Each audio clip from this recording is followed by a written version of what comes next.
Buenas tardes, bienvenidos a una sesión más de Brújula Metropolitana, después ya de empezar este año y que nos volvemos a ver. Muchas felicidades a todos, feliz año nuevamente.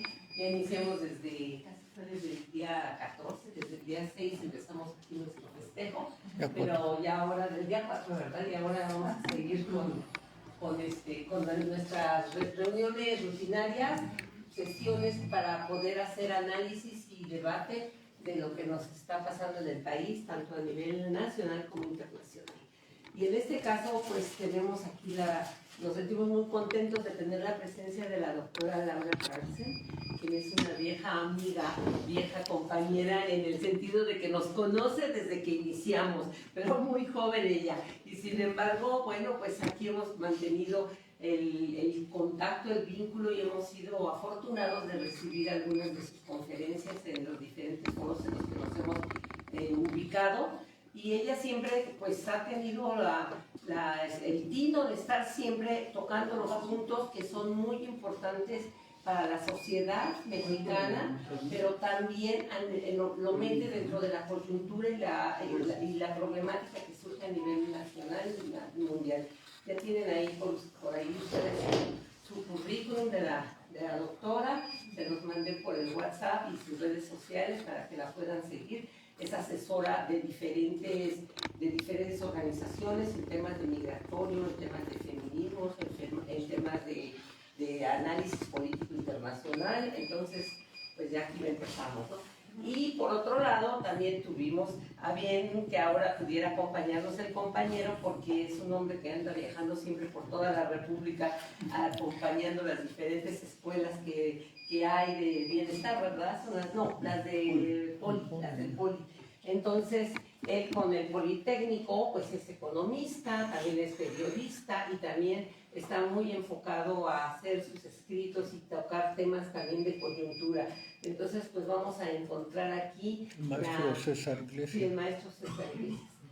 No tenemos a César, pero no todos lo conocen, el maestro César Iglesias.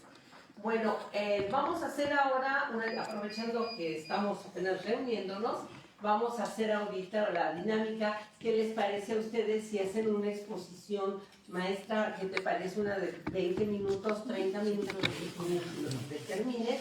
Y entonces hacemos unas pequeñas preguntas, las apuntamos y luego viene la tuya, o quieren complementarse los dos o hacer alguna réplica. Ustedes marquen la dinámica, lo que más les guste. Sí, me parece bien, pues unos 20 minutos y abrimos a los comentarios de César y del auditorio, porque siempre es bueno que establecer un diálogo. Muchas gracias. Pues es un placer estar aquí con ustedes, porque hace muchos años que no nos vemos, y estaba pensando en la introducción que estos pequeños espacios, o pequeños o grandes, o lo que sean, son muy importantes, porque lo que estamos viendo de lo que pasó en los Estados Unidos y está pasando en otros países, una de las raíces de este movimiento a la derecha, al extremismo, a la mentira, a la ignorancia, de hecho, ha sido la falta de pensamiento crítico y de información ciudadana.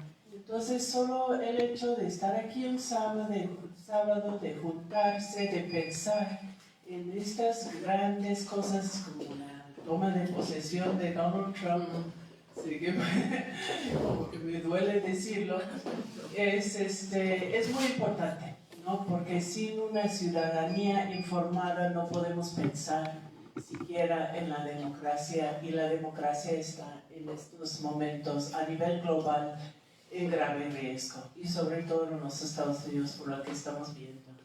El lunes, como todos saben, es la toma de posesión de Trump. Ya empezaron algunos eventos previos. Yo creo que va a ser uno de los más caros en la historia de los Estados Unidos, porque pues él está en gran parte en el poder gracias al club de multimillonarios que le han apoyado desde siempre, que incluyen a personas que incluso ya están integrados en su gobierno como es Elon Musk.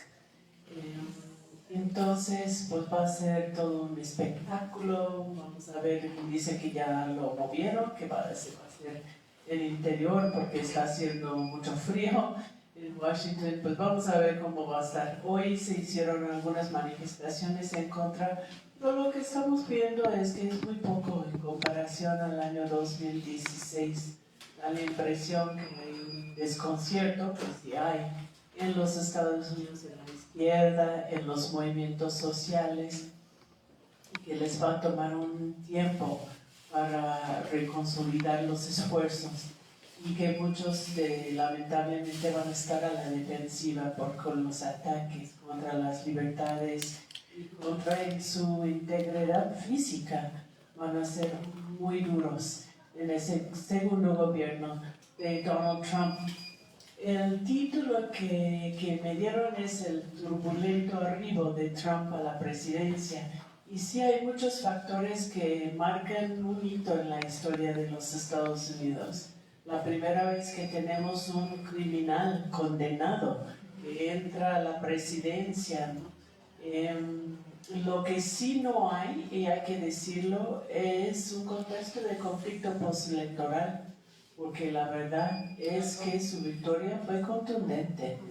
¿No? Ganó finalmente en el colegio electoral, instancia antidemocrática que tienen los Estados Unidos, con 312 delegados contra solo 226 por parte de Kamala Harris. O sea que nadie realmente, o muy pocas personas, esperaban una diferencia tan grande. Y no solo eso, por primera vez en décadas, siendo republicano, ganó el voto popular. Porque ya incluso que su otra campaña ganó el colegio electoral y no ganó el voto popular.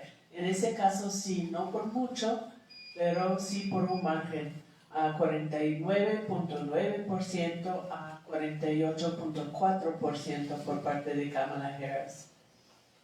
Además, había, como ustedes vieron en toda la campaña, por culpa de este sistema de colegio electoral, solo hay 7 estados, el mío de origen no es uno de ellos, que cuentan en las elecciones los votos de todos los demás como pues prácticamente tirarlos a la basura. Y en estos estados, 7 estados que estaban en pelea, en disputa, Trump ganó todos. Bueno, entonces, pues muchos, yo no puedo, he hecho algunos apuntes al respecto, pero todavía me cuesta mucho trabajo decir por qué, cómo es posible que ganó Donald Trump en los Estados Unidos. Y cuando pregunto incluso a mis paisanos, mis paisanas allá, no solo de la izquierda, sino pues hoy mismo estaba hablando de una amiga republicana, pero más de centro, y decía, yo no entiendo qué pasó. ¿Qué pasó con gente como yo, republicana, pero del centro? Los borraron. Y así estamos viendo en los Estados Unidos como en Argentina, en otros lados, una polarización muy fuerte, que ha borrado ideológicamente con las personas que estaban en medio y que está creando una situación de conflicto latente y en algunos casos incluso manifestado que es un poco rojo para todo el mundo, no solo para los Estados Unidos. Ahora, en esta campaña fue una batalla de narrativas. Los hechos tenían muy poco que ver con cómo votaba la gente, incluso que fue una campaña por parte de Donald Trump bien documentada de mentiras y fue con muy pocos controles. Y ahora, como vemos, con menos controles con lo que está pasando con las redes sociales. Por parte de Kamala Harris se apelaba a las libertades básicas que supuestamente forman parte de los principios de la fundación de los Estados Unidos. Y también a esta consigna, no no vamos a volver a los tiempos en que las mujeres no podían decidir sobre sus cuerpos con la prohibición del aborto, no vamos a volver a los tiempos en que un problema fuerte de salud y podrías perder todo por falta de seguros de salud. Una serie de cosas que sí los estadounidenses y las estadounidenses se han acostumbrado por parte del Estado, pero al final de cuentas había una gran parte de la población que prefería o que se identificaba más bien con una visión casi apocalíptica de Donald Trump. Las cosas están mal, muy mal, y yo soy la única persona, el salvador, el macho que va a salvar, proteger y cambiar, ¿no? Pues todo lo que está pasando. ¿Por qué? Pues requiere como digo, un análisis psicológica colectiva muy profunda. Se puede hablar de algunas cosas, pero es difícil de entender. Yo creo que hay 4 factores que son importantes si uno analiza las campañas, que son muy rápido el hecho de la inflación. Y a pesar de que en el gobierno había inflación en el tiempo del COVID, que fue global, de hecho, ¿no? Y se iba reduciendo, de hecho, en el gobierno de Joe Biden, se bajó de 7% en 2021 a 2.6% en 2024. Sin embargo, la gente todavía lo sentía y culpaba al gobierno de Joe Biden por eso. Otro factor fue, y ha sido menos comentado, es la fuerza del patriarcado.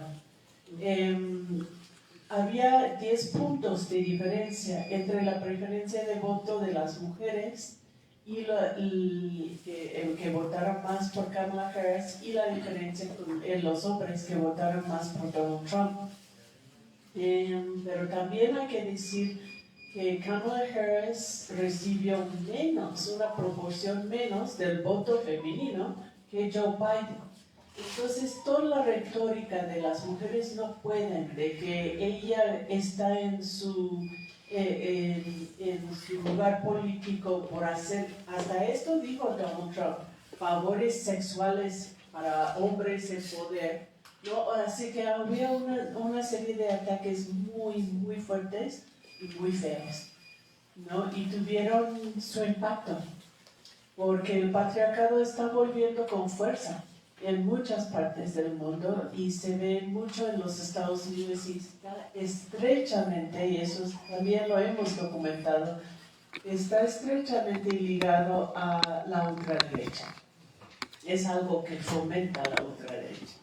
Entonces, por ejemplo, otro dato interesante en ese sentido es que entre los jóvenes y latinos 54% del voto latino fue por Trump, y solo 37% del voto de las mujeres, ¿no? Entonces, esta inseguridad es una inseguridad económica por el neoliberalismo, es una inseguridad física por la situación de seguridad que en los Estados Unidos ni siquiera está tan difícil, ¿no?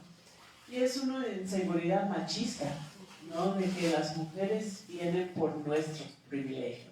Y se manipuló y se manejó todos esos temas en la campaña. Pues otros son los temas que ya sabemos, que el racismo y el asunto de la inmigración también jaló mucha gente, porque hay una veta todavía muy grande de racismo en los Estados Unidos y está creciendo, no disminuyendo. Y también el hecho de que 57% de la población no aprobó la gestión de Joe Biden. O sea que su falta de apoyo, de aprobación, también afectó mucho a la campaña de Kamala Harris. Y finalmente, no hay que subestimar la capacidad del Partido Demócrata de hacer mal las cosas. no hicieron una campaña que no escuchaba, no identificaba con la población y lo que estaba pensando y sintiendo.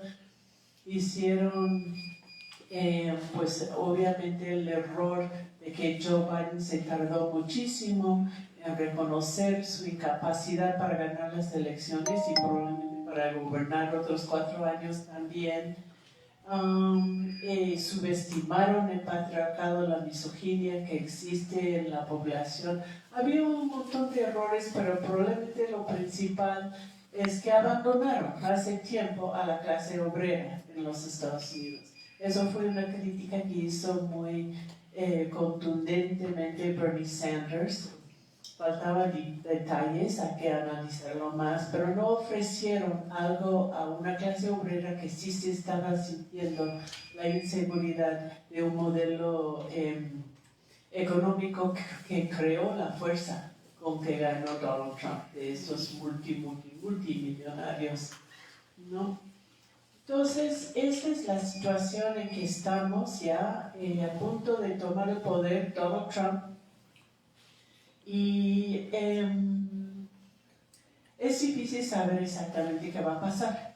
No, uno, porque o no ha dado detalles de lo que va a hacer. Sabemos que van a ser por lo menos unos 100 órdenes ejecutivas el primer día o en los primeros días. Esto es también lo que pasó en su primer gobierno. Ese es tomar el poder ejecutivo para hacer, sobre todo él habla de desmantelar todo lo que hizo Joe Biden, sin tener que pasar por el legislativo. Hay que recordar también que los republicanos ganaron las 2 cámaras del Congreso, pero su margen es muy leve, creo que solo son 5 votos en la Cámara Baja y 53 lugares en el Senado de un total de 100. Entonces, pues sí ganaron, y eso es muy importante, pero no es tanto.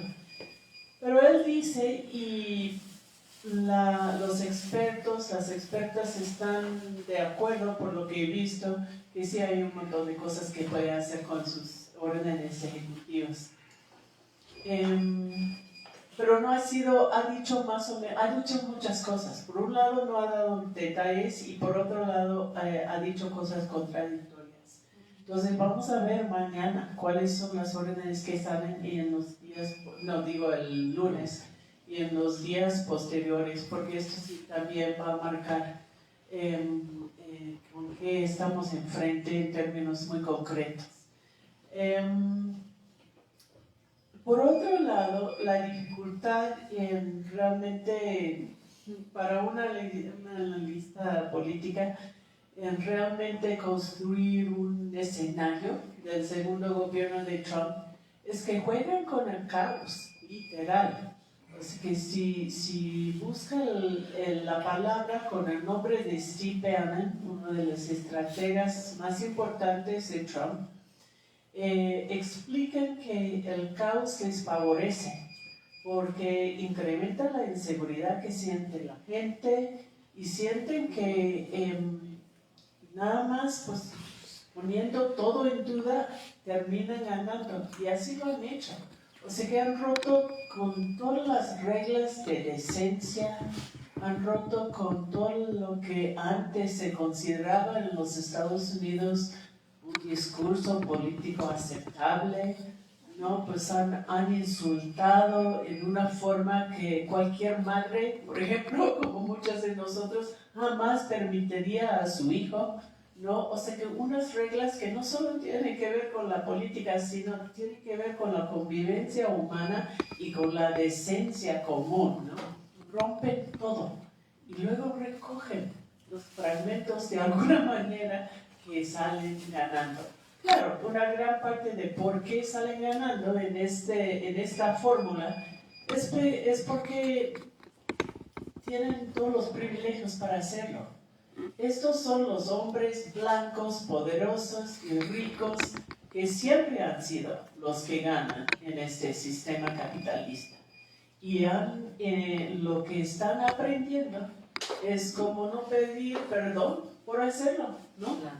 Y por alguna razón que no puedo decir que entiendo de todo, esto resuena no solo con otros hombres blancos, poderosos y ricos, sino también con una clase obrera que sí, o unas personas, pues una mayoría de la población que está buscando una salida, no lo que sea, a lo que están sintiendo y lo que están viviendo.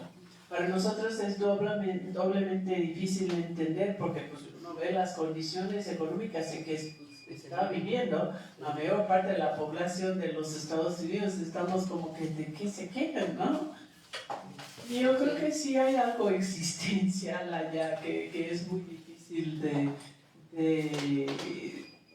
pues no se puede cuantificar, pero es también muy difícil de describir. Bueno, pues entre los 100 órdenes ejecutivas, lo que sí podemos esperar, supuestamente, por lo que se ha dicho, son algunos que vimos antes. La prohibición de viajar de países musulmanes, lo va a volver a intentar. Es posible que no tenemos la misma capacidad de movilización que la vez pasada fue lo que paró esta medida claramente racista. La suspensión de casi todas las formas de pedir asilo en el país, lo cual es una violación clara de las leyes y estándares internacionales. Dice que pues, va a prohibir, esto es para que no entren los terroristas al país, cosa que él mismo sabe que es mentira, que no hay evidencias de terroristas entrando por la frontera sur. Dice que el primer día va a lanzar la mayor deportación en la historia de los Estados Unidos, pero también a veces en otros momentos han dicho que van a empezar con criminales. Eso es muy difícil, o sea que es muy difícil por varias razones. Bueno, empezar con criminales porque pues, hay muchas maneras de definir esto. Pero por otro lado, porque él mismo sabe que el costo, y lo ha dicho Claudia Sheinbaum, el costo económico a la economía de los Estados Unidos, de una deportación masiva, se calcula que hay 13 millones de personas sin papeles y que uno de los cálculos es que tiene un costo mínimo, tendrá de 315 millones de dólares, ¿no? Entonces, y además, pues, lo que representa en términos de ruptura de comunidades, de familias y todo lo demás que no les importa mucho. Pero sí, está jugando con un factor económico muy fuerte allá. Entonces vamos a ver. Y el otro, pues la limitación es que no tienen la infraestructura para hacer esto de todo. No estoy diciendo que no va a haber deportaciones y lamentablemente no estoy diciendo que la gente que vive allá, incluso que las personas que están allí con papeles, con documentos, no deberían de tener nada que temer, porque obviamente sí, ¿no? Y como se siente como con todo el poder del mundo, como los derechos humanos ya no importan, en ese esquema de gobierno de que sí todavía hay leyes que funcionan, pero hay pocas protecciones y hay menos contrapesos a Donald Trump en este momento, que es uno de los problemas principales. Otro es que dice que va a poner fin al mandato de vehículos, lo que tiene que ver con clima, vehículos eléctricos, va a permitir exploración y explotación de petróleo en todos lados, no importa el medio ambiente, y quiere retirarse de los acuerdos de París de cambio climático. Es posible que puede enfrentar demandas legales en algunas de estas cosas, pues cuando se entra por ejemplo, hay muchos que mantienen que reforma migratoria tiene que pasar por el Congreso pero esos son procesos tardados, como vimos con las cortes en Quédate en México y en otras pruebas, que finalmente terminó siendo un pleito de quién tiene el poder más que si es legal o no el programa. Entonces, pues no van a ser controles reales. Uno que, pues por supuesto, nos importa mucho aquí en México es la amenaza de un arancel de 25% en todas las exportaciones. Y en esto, pues, en mi opinión, no va a pasar. Yo creo que va a decir, yo lo logré y el gobierno de México se sometió a lo que yo quería y ya no es necesario. O puede pasar otra cosa, es que lo anuncia el primer día y 2 días después dice, bueno, pues ya tomaron estas medidas, ya gané, ¿no? Algo así, pero que se aplique yo creo que es muy difícil y no es tan probable. Sin embargo, pues puede causar, aunque sea por un par de días, un caos en los mercados financieros, que otra vez, pues a veces es su jugada, ¿no? Pero también que le puede ir en contra en ese sentido. Entonces, vamos a ver.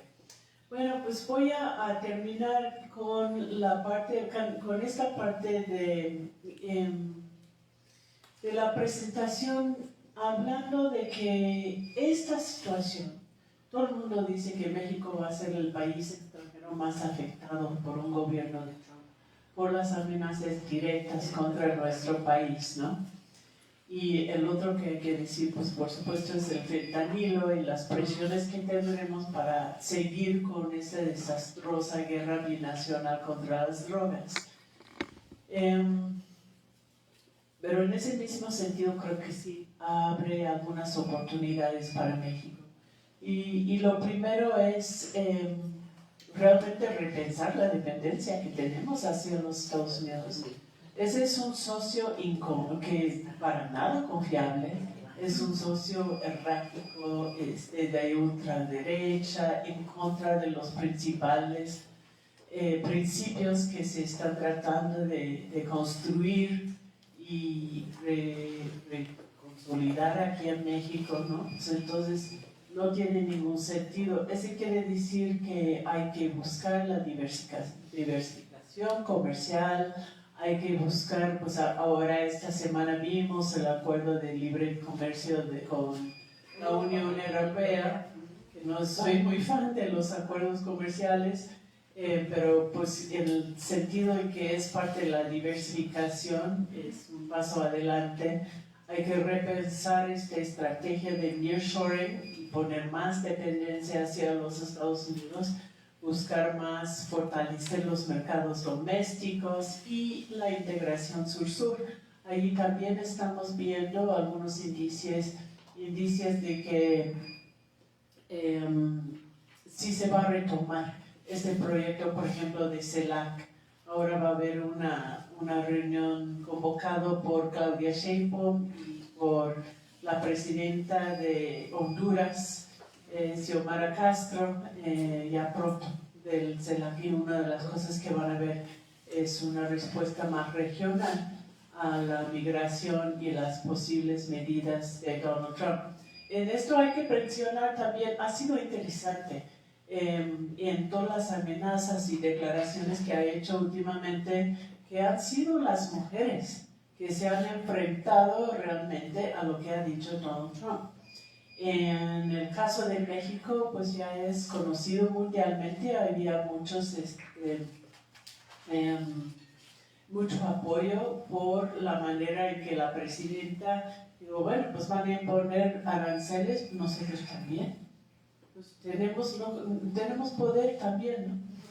Y después, con la amenaza de deportación masiva, y lo cual afecta a una gran parte de la población hondureña, fue la presidenta de Honduras que dijo, si ustedes lo hacen esto de manera unilateral, pues nosotros vamos a pensar qué hace con base militar en nuestro territorio. ¿Quién más ha dicho esto? Y finalmente cuando dice también hay varios ejemplos que son mujeres. Y cuando dice, y voy a comprar Groenlandia, ¿no?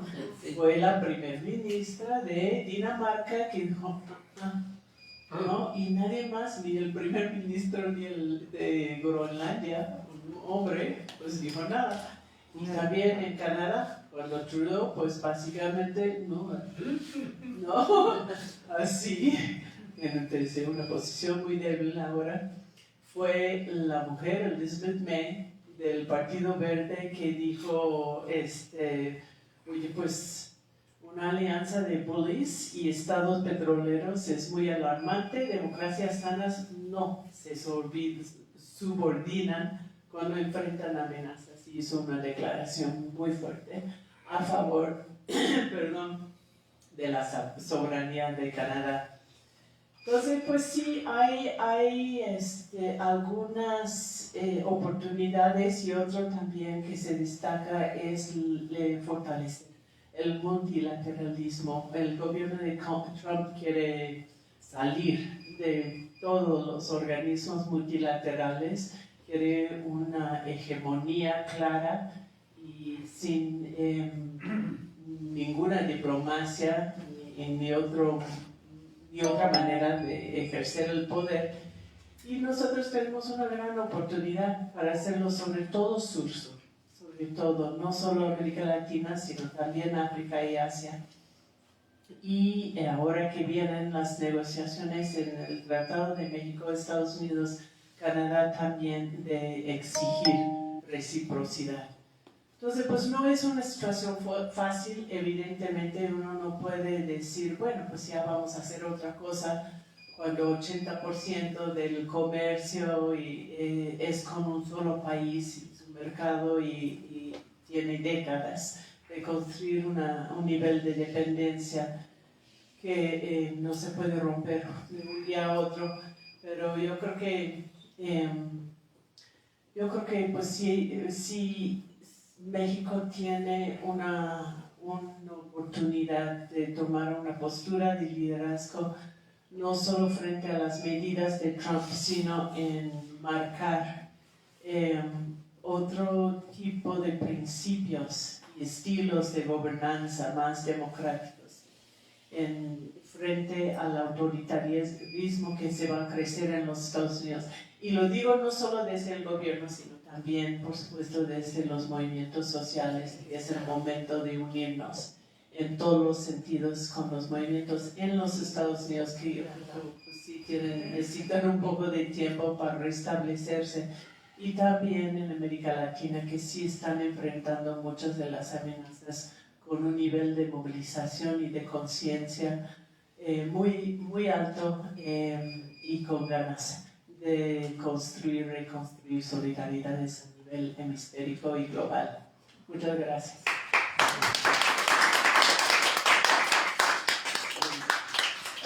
¿Qué les parece si de una vez entras a complementar o quieren hacer algún comentario los compañeros aquí ahorita? Pues mejor, César, para no romper el hilo. Perfecto.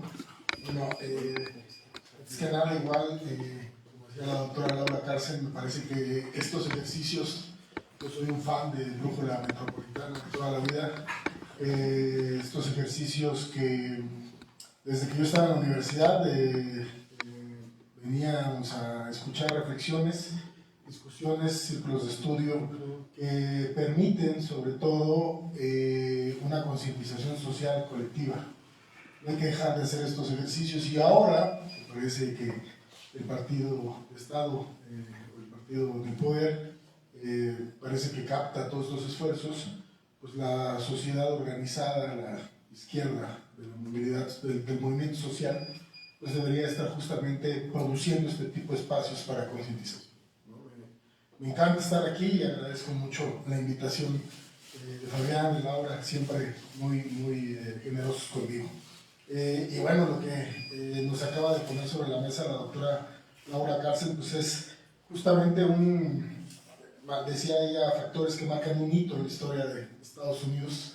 Creo que sí hay una especie de una nueva etapa en la que estamos entrando, No es un proceso que se repita, sino es, digamos, un proyecto. Ya decíamos en 2016, en la llegada de Trump, en su primer periodo, que estábamos ante un escenario de la consolidación de una nueva tendencia que pues, parecía que se había extinguido con la llegada de Obama a la presidencia de Estados Unidos, porque creíamos que regresábamos a este New Deal, ahora de forma New Green Deal, ¿no? Se llamaba en aquellos entonces, la idea del nuevo trato, buscar que el Estado pudiera coordinar esfuerzos para sacar de la pobreza, para poder implementar un nuevo tipo de gobierno, para dejar de lado el neoliberalismo.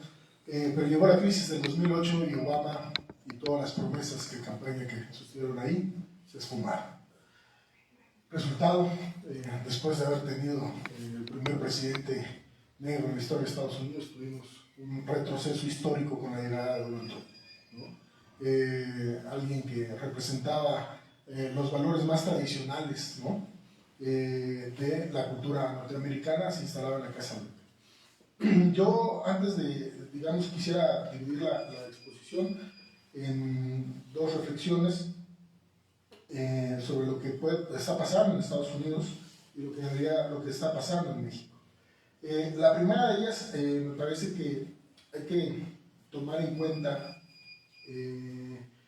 que cuando uno le pregunta a los amigos americanos que viven en Estados Unidos por qué ganó Donald Trump, digo, cuando uno les pregunta en el sentido de no lo entiendo, quisiera que me explicaras, lo primero que te dicen es que, como bien marcaba la doctora Laura Cárcel, la inflación, ¿no? Todo el mundo te contesta que los precios están muy caros, ¿no? Que la vida cada vez es más cara, que cada vez alcanza menos, ¿no? Y que no hubo programas de apoyo, ¿no? En Estados Unidos, como las transferencias que tenemos en México, que uno no podría decir que los precios en México se han estabilizado, pero lo que sí podríamos decir es que hay recursos que se nos transfieren y que, con los que de una u otra forma se está sobrellevando el proceso, ¿no? La inflación fue sumamente importante. Y otro elemento que me marcaban compañeros, me decían la guerra. La guerra en Ucrania ha sido un factor fundamental. La guerra no solo en Ucrania, sino especialmente, además, la guerra en Israel con Palestina, el genocidio que está estableciendo el Estado sionista en Israel. Y la verdad es que cuando uno voltea a ver cuál es el tipo de voto, ¿no?, que va a definir la elección, está sorprendidísimo en Michigan, ¿no? La comunidad árabe más grande de Estados Unidos se encuentra ahí, se llama Dearborn, y Trump arrasó, es decir, la comunidad árabe votó por Trump porque creía que Trump iba a acabar con la guerra en Israel-Palestina. No porque estuvieran de un lado o de otro lado, sino porque finalmente era la única posibilidad que veían de que Netanyahu soltara el genocidio. Entonces, estos múltiples elementos que se juegan en la vida de Estados Unidos tienen que tomarse en cuenta como para poder entender por qué el ciudadano promedio hoy le está dando una mayoría brutal al Partido Republicano, ¿no? Que incluso yo, sorprendido el primer día, me acuerdo que el siguiente día que daba clases, llegué a la clase y les dije, es que estoy sorprendido porque han ganado todo, ¿no? O sea, no es de que ganaron pocos, ¿no? Ganaron todo, ¿no? Ganaron todo, controlan la Suprema Corte de Justicia, controlan la Cámara de Representantes, controlan el Senado, controlan la Casa Blanca, ganaron todo, ¿no? Y yo les decía, lo único que falta, y lo decía a modo de ironía, pero en ese momento, es que Trump se le ocurra modificar la enmienda de Dios, ¿no? Porque podría hacerlo, ¿no? Y me acuerdo que la semana y media Trump hace un chiste sobre la enmienda de Dios, ¿no? Dice, yo creo que podríamos hacer la reelección. No sé si ustedes quieren, le dijo a los republicanos en un meeting, y yo decía, no, parece ser que no solo el chiste, la ironía la pensé yo, sino que además hay personas que están pensando seriamente en una serie de temas, ¿no?, de control del poder. A eso me refiero cuando hablamos sobre este tema, que es bastante complejo además. Bien, Trump en la presidencia de Estados Unidos no viene de una tendencia que se haya dislocado. Creo que habría que entender eso por principio. La guerra comercial con China, a partir de 2016, marca pues una carrera que está intentando generar la recuperación de la tasa de ganancia que se va a quebrar en el 2008. La diferencia con las últimas crisis, la de 1973 va a durar hasta 1992, la de 1929 va a durar hasta 1945, ¿ok? Y hoy lo que tenemos con 2008 es que muchos de los que están haciendo los cálculos o muchos de los analistas económicos, críticos, hablan que de 2008 a 2050 probablemente haya una recuperación de la tasa de ganancia. Es decir, hay un desplome muy claro sobre este fenómeno. Hay un desplome que no se logra recuperar. Yo hace días escribía un artículo en donde ponía como ejemplo que la reconstrucción de Ucrania va a costar alrededor de 480.000 millones de dólares. Y que al día de hoy eso significan 3.5 planes Marshall, lo que significó la reconstrucción de Europa en la Segunda Guerra Mundial. Es decir, 3 veces y media la reconstrucción de Europa es lo que hoy va a costar la reconstrucción de Ucrania. Y eso es insuficiente para el capitalismo para poder recuperar la economía, no solo nacional, sino a nivel global. Lo que requiere entonces el capitalismo en esta época es una destrucción aún mayor, un nivel de devastación aún mayor para poder generar eso. La reconstrucción en Gaza, hay expertos que ya le están situando en alrededor de 60.000 millones de dólares y en un tiempo aproximado de alrededor de 12 años por lo menos, ¿no? Digo, si se acabara la guerra, ya, ¿no? Bueno, hoy Netanyahu salió a decir que no está claro, ¿no? Está todavía pensándolo. Bien, lo que entonces en el periodo 2016 se abrió con Trump fue que la guerra comercial con China es también parte de la crisis económica que sucedió con 2008, pero además que a China se le abrió una ventana de oportunidad con esa crisis, porque también estalló otro conflicto que fue una posibilidad de una crisis económica. ¿Por qué se abrió otro conflicto? Porque China había desarrollado la tecnología capaz para poder llevar a cabo, ¿no? La consolidación de un sistema productivo industrial, una gran carrera industrial. Para que se den una idea, hoy día, si sumáramos a todos los países los robots que existen en todos los países industriales, todos juntos no tienen ni siquiera la tercera parte de lo que hoy tiene China desarrollado. Es decir, la industria china está lista para poder desplazar a la economía americana industrialmente. El Fondo Monetario Internacional en 2017 marcó que para 2030 la economía norteamericana iba por primera vez a ser el segundo lugar a nivel mundial. Hace dos años ya el Fondo Monetario Internacional también declaró que el valor del yuan en China era superior al valor del dólar en Estados Unidos. Esto quiere decir que un chino podía comprar y acceder más con un yuan en China a lo que un americano podía acceder con un dólar en Estados Unidos. Es decir, ya hay un desequilibrio. Estos desequilibrios económicos están provocando entonces un reajuste. Cuando sucedió que Biden salía de la zona de guerra del Medio Oriente, especialmente de Afganistán, ¿no? Se celebraba esto como un paso más a que la desmilitarización, y lo que yo decía es que más bien lo que está sucediendo en Oriente Medio era buscar sacar de la guerra en aspectos de teatros de guerra que no están interesando hoy a Estados Unidos, que son demasiado costosos, para concentrarlos en el Pacífico. Es decir, los escenarios de guerra que vamos a vivir en unos años, lo más probable es que se den en el Pacífico contra China, ¿no? ¿Qué necesitamos o qué se necesitaba en ese momento? Pues justamente sacar de todos los lados de Medio Oriente y concentrarlos ahí. Lo que sucedió es que llegó Biden y el Partido Demócrata siempre ha tenido, desde mi perspectiva, a partir de los Clinton, una idea, una obsesión respecto de primero atacar a Irán para después desarticular Rusia y desde ahí atacar a China. La idea de Donald Trump me parecía era completamente diferente, era un choque completo, directo, cederle a Rusia parte de Europa Oriental.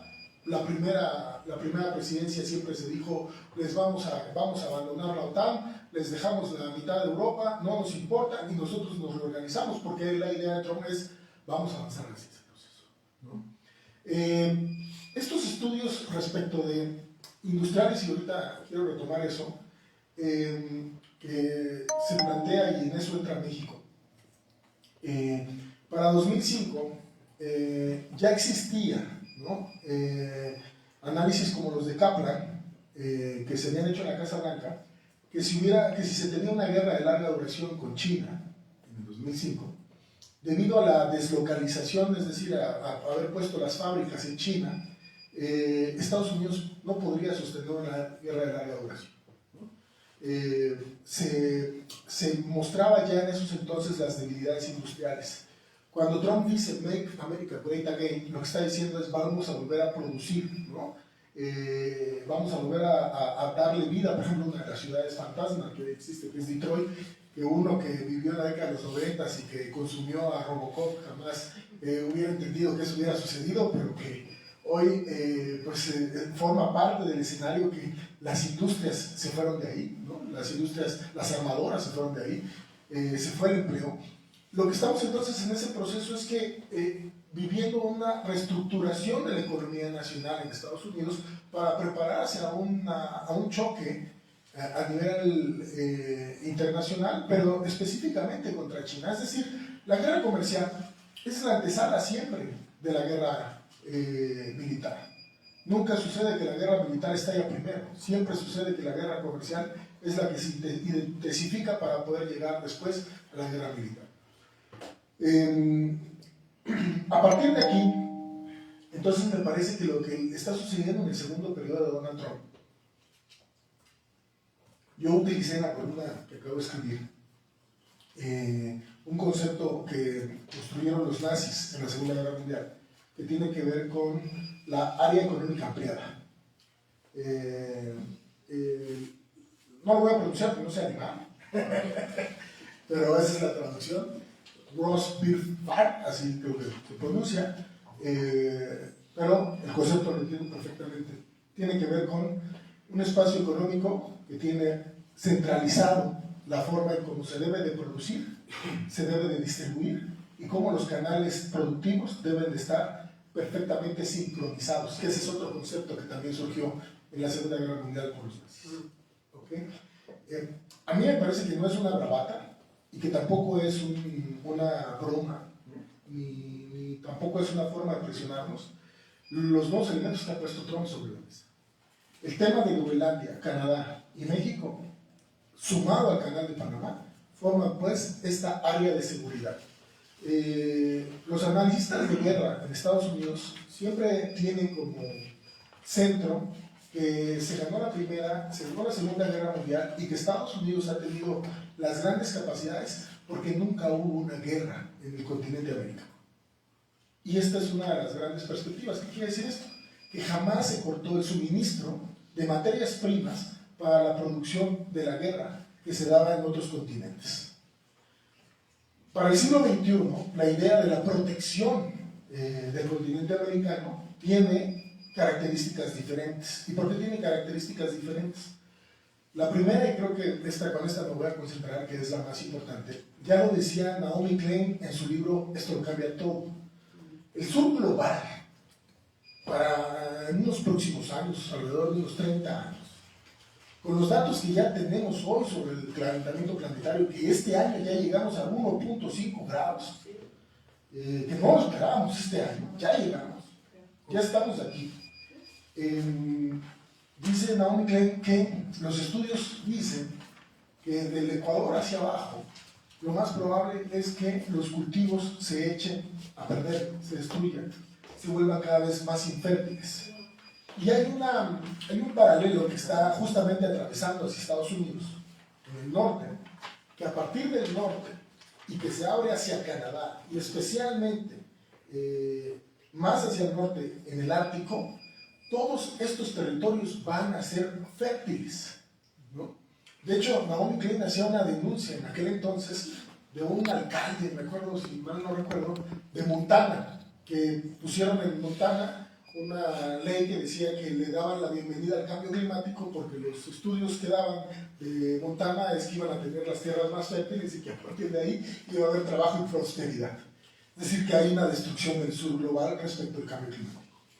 La idea del muro no nada más es una idea de un muro que nada más detiene migrantes que van a sacrificar sus sueños, ¿no? Sino también será una idea para poder contener los flujos migratorios de los campos que van a expulsar el cambio climático, ¿no? Con Calderón, no sé si se acuerdan ustedes, ya habían avanzado una cosa que se llamaba la ALSEA, ¿no? El área de seguridad, el ASPA, perdón. El ASPA, el área de seguridad de América del Norte. De América del Norte, área de seguridad y prosperidad de América del Norte, ¿no? El ASPA, que justamente ya ponía la frontera sur en el río Grijalva, ¿no? Que pues, nosotros venimos de una historia de muchas contradicciones con ellos en los ríos, no hay que olvidar, ¿no? O sea, esta nueva historia de Trump respecto de que con el narcotráfico, que esto es muy importante tomarlo en cuenta, no sé si recordarán un poco ustedes la historia con James Polk en el 48, cuando manda a Zachary Taylor a rondar el río Nueces, ¿no? Y decía que el río Nueces les pertenecía cuando era nuestro, ¿no?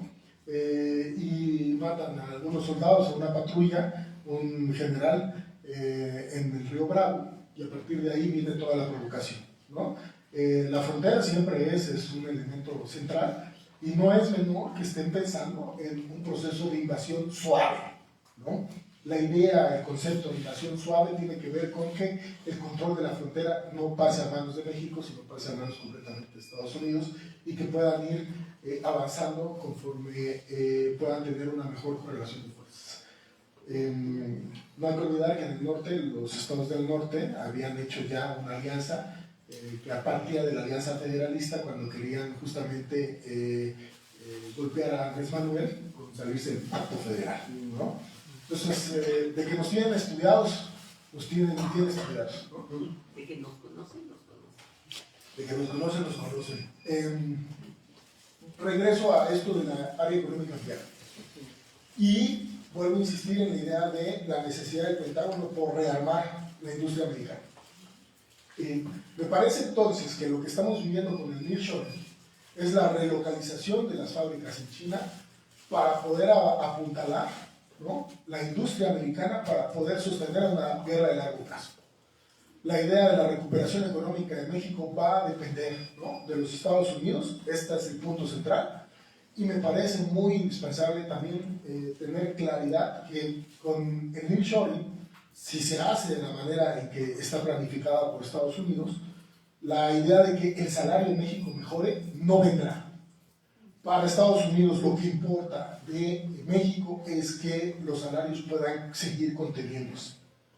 Por eso es la molestia con Claudia Sheinbaum, por eso es la molestia con Morena, porque han generado las condiciones para poder ir mejorando las condiciones salariales en México. Cosa que no está sucediendo en Estados Unidos. De hecho, uno de los elementos que decía Paul Krugman es que vamos a empezar a vivir algo que se llama la trumflación, ¿no? ¿Qué significa la trumflación? Que vamos a tener un periodo de mucha inflación con Trump por elementos, por el proteccionismo que está aplicando, por el déficit fiscal que va a tener, es decir, se va a endeudar, por el recorte de impuestos que está teniendo y, sobre todo, por el gasto en infraestructura. Cuando hay un gasto en infraestructura, los economistas sabemos que cada vez que aumenta la demanda, ¿qué es lo que sucede con los precios? Se elevan, aumentan, ¿no? Entonces lo que estamos viendo es que no va a suceder que la inflación que se vivió con Biden vaya a disminuir. Lo más probable es que la inflación que se vivió con Biden se vaya a quedar muy corta respecto a lo que se va a vivir con Trump, ¿no? En este contexto, entonces, la idea de una economía centralizada pone a México como una pieza más dentro del área económica ampliada que Estados Unidos podría tener. Pero además, no solo coloca a México en ese peligro, sino que también coloca a Canadá y a Groenlandia. A Canadá, porque pues los recursos, acuérdense que los dos recursos, las materias primas más importantes que van a tener Estados Unidos provienen justamente de sus países vecinos. Canadá, que es minería, petróleo, y México, que bueno, no solo es petróleo, no solo es gas, sino también es una serie de materias primas fundamentales para toda la gran industria, digamos, toda la cadena productiva americana. Y sí, yo cuando hablamos con mis estudiantes les digo, ¿saben cuál es el problema que tenemos con Estados Unidos? Que dependemos del comercio exterior de todo México, el 90% va a dar a Estados Unidos. ¿Podemos modificar eso ahora? No. ¿Podemos modificar eso en un sexenio? Les decía con Andrés Manuel. No. ¿Podemos modificar eso en 2 sexenios? Tampoco. Este es un proceso de largo plazo que debería estar planificando justamente el partido para, bueno, el partido Morena, si es que está interesado en generar procesos de soberanía. Porque esto es a largo plazo, pero habría que avanzar con lo que se queda. Canadá, además de esto, y Groenlandia, que Groenlandia, fíjense, la mayor cantidad, los estudios dicen hoy que el mejor mercado que vamos a tener en el siglo XXI no va a ser el Pacífico. El mejor mercado que vamos a tener en el siglo XXI es el Ártico. ¿Por qué? Porque todos los puertos van a estar descongelados y entonces será mucho más fácil la comunicación marítima en el norte que en el sur. Entonces, ¿qué está asegurando Estados Unidos? Está asegurando una región de prosperidad económica para el siglo XXI, como así se le conoce, bueno, así le llaman, y que esto es lo que está ofreciendo esta nueva oligarquía, ¿no?, que se reúne alrededor de Trump y que tiene que ver con las high-tech, ¿no? Que no solo están planificando hoy en día quedarse nada más con un terreno de software, sino a partir de lo que ha vivido la revolución de la inteligencia artificial, están avanzando hoy muy seriamente en el avance de la robótica que va a permitir nuevos tipos de producciones que ahora no van a liderar, ¿no?, los capitales industriales que siempre habíamos conocido, sino con los capitales de high-tech que ahora conocemos, que están súper interesados en invertir en estos nuevos elementos, ¿no? Tanto en la robótica como en la inteligencia artificial, como, fíjense, otro de los elementos centrales, ¿cuáles son las inversiones más importantes de Bill Gates? Pues tienen que ver con territorios fértiles para poder producir agricultura. Es decir, están preocupándose esencialmente por su cadena de suministros. Este es el punto. Bien, esto yo creo que la idea que quiero dar a entender aquí es que Trump no está loco.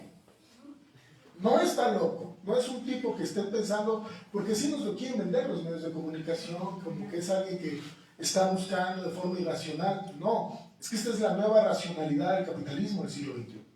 Es la nueva racionalidad del capitalismo americano, que está siendo enfrentado por el capitalismo chino, por el sinocapitalismo, ¿no? Estamos, digamos, en 2 perspectivas históricas, en 2 elementos de choque que están ahí dándose, en medio de la crisis ambiental, en medio de la mundialización de la pobreza, en medio de la peor crisis alimentaria de la humanidad. Y esto, justamente, como les había dicho, no solo en medio de la crisis económica más grande, ¿no? Luis Arismendi le llamaba esto crisis epocal. Este es el problema. Estamos justamente parados en esta perspectiva y que Trump viene a representar este nuevo tipo de era. Yo lo que hablo es que Trump está abriendo las puertas, pues, a personajes que incluso podrían ser más siniestros que él. ¿No? Elon Musk, exacto. Que además no solo ahora tienen todos nuestros datos, ¿no? O sea, de repente un día en la mañana amanecimos con que nuestro WhatsApp ya tiene una inteligencia artificial y se llevó todas mis conversaciones y ya tienen un perfil claro sobre quién soy yo, ¿no? Me piden permiso, ¿no? Pero como es gratis y como el capitalismo dice, todo lo que te digan que es gratis, no es gratis porque siempre tiene un costo. En este caso el costo es tu información personal, ¿no? Y bueno, pues ¿hacia dónde vamos? Hacia vamos un camino muy complejo, porque vamos a una guerra con China, porque México necesariamente está en alianza con Estados Unidos, y porque al final de cuentas los mecanismos que se tienen en México para poder reconstruir la nación hoy son muy inestables, son digamos como incipientes, están apenas naciendo. El sexenio de López Obrador nada más se encargó de quitarle las aristas más delicadas al neoliberalismo. No profundizó en cambiar un Estado nuevo. Estamos en la transición. 6 años es muy poco. Estamos hablando que necesitamos para poder reconstruir este país por lo menos 30 años.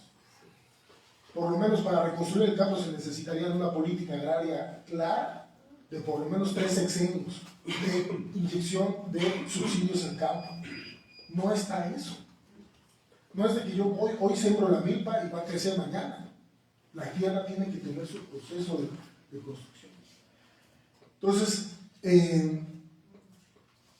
¿qué hacer? Pues hoy justamente lo que tendremos que avanzar en México es, creo que de forma determinante, que el movimiento social debe empezar a despertar, ¿no? El movimiento social debe empezar a generar ciertos tipos de presiones, ¿no? Yo no estoy en contra del movimiento estadocéntrico, me parece que el movimiento estadocéntrico tiene sus límites, pero no es lo mismo, yo creo que eso habría que tener claridad, no es lo mismo tener de presidente a Xochitl Gálvez que tener de presidenta a Claudia Sheinbaum en estas condiciones. No son lo mismo.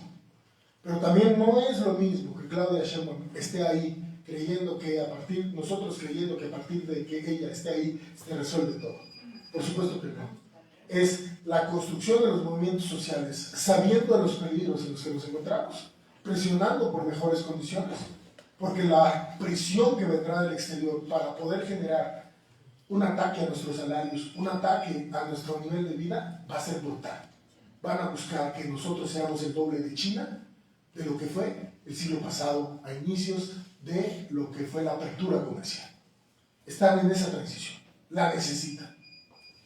Se han topado con pared, porque no han podido desmontar el movimiento de Andrés Manuel, y pues Claudia está ahí intentando generar mejores condiciones, y le está contestando. Entonces, pues la idea es esa, estar al pendiente, y saber que lo que se necesita hoy es producción nacional y más producción nacional, ¿no? Recuperar el campo, el maíz, y estas son las batallas que estamos justamente construyendo en la llegada de Donald Trump a la presidencia, con los riesgos de una nueva guerra militar en el Pacífico. Pues creo que por ahí lo dejamos. Muchas gracias.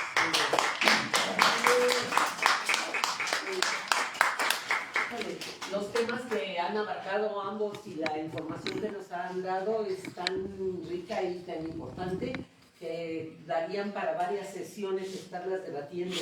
Entonces, ¿qué les parece si tienen algunas preguntas concretas para que ellos ahonden en estas temáticas? Y después, si quieren, ya seguimos otra ronda donde cada quien exponga su punto de vista. ¿Les parece bien? Ok, entonces preguntas ahorita. 1, 2, 3 y Xochitl 4 y Margarita 5. Okay. Sí, buenas tardes. Yo quiero preguntarles, por favor, para que se escuche bien.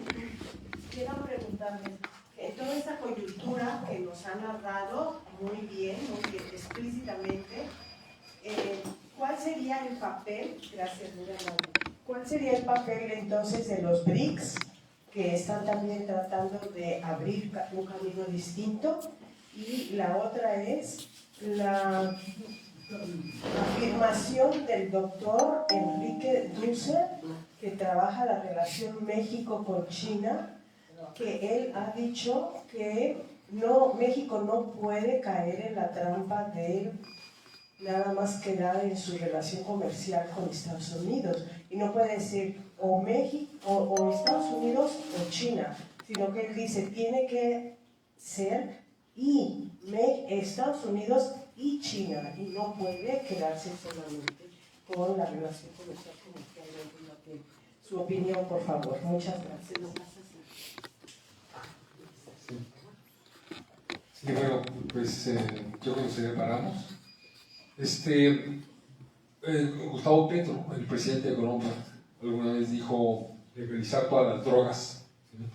¿Esto es factible? ¿No es factible? Si no es factible, ¿por qué no? Ahora, el otro tema es de que Bueno, pues en principio Trump no puede ir más allá de los intereses que afectan a Estados Unidos. Entonces, no puede hacer cosas que signifiquen un balazo en el pie. No puede poner aranceles al 25% de lo que se exporta a las empresas internacionales. Bueno, entonces, yo creo que habría mucha fanfarronería por ahí, no sé, en fin, habría que analizar eso. Y tercero, bueno, pues, ¿qué es lo posible, qué es lo probable? Es decir, la Unión Europea pues parece estar absolutamente sometida a los intereses estadounidenses. Aquí en este caso, nosotros como América Latina, ¿qué nos queda? Yo pienso en una alianza, o así una alianza Brasil, Argentina, México, para poder hacer algo de contrapeso. Comentar sobre eso y felicidades por la exposición.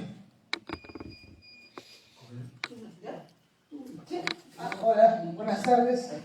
Bueno, yo quisiera preguntar qué es lo que se propondría para que esta parte del sur de todos los continentes no llegara a desaparecer como lo acaban de mencionar. Sí, bueno, mi pregunta es muy sencilla, ¿por qué estamos tan invadidos por China? El comercio está invadido. Uno como mexicana va al centro y por puras construcciones encontramos. Y lo peor es que compramos y dejamos a nuestros hermanos sin trabajo.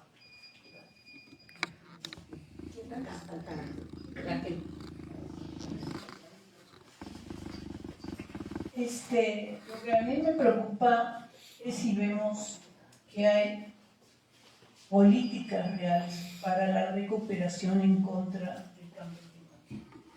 Bueno, porque el cambio climático es ya aquí en México una crisis impresionante. Entonces, si estos gobiernos están tomando en cuenta esta crisis, los está devastando, o sencillamente lo están desconociendo. Y bueno, tenía otra pregunta y ahora se me olvidó, no importa.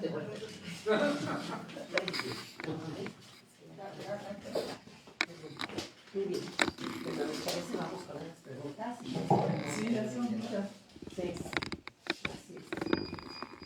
Sí, muchas gracias. Y pues todas esas son preguntas que tenemos que seguir pensando colectivamente, porque no los voy a contestar obviamente, sino pues comentar de alguna manera. Yo sí he escrito que pues la decisión de México de no participar en BRICS fue un error, y no es porque BRICS represente otro modelo económico, no creo que es así. Sin embargo, lo que sí representa es un contrapeso, por lo pronto, a la hegemonía de los Estados Unidos, que viene más fuerte que nunca. No están hablando de una real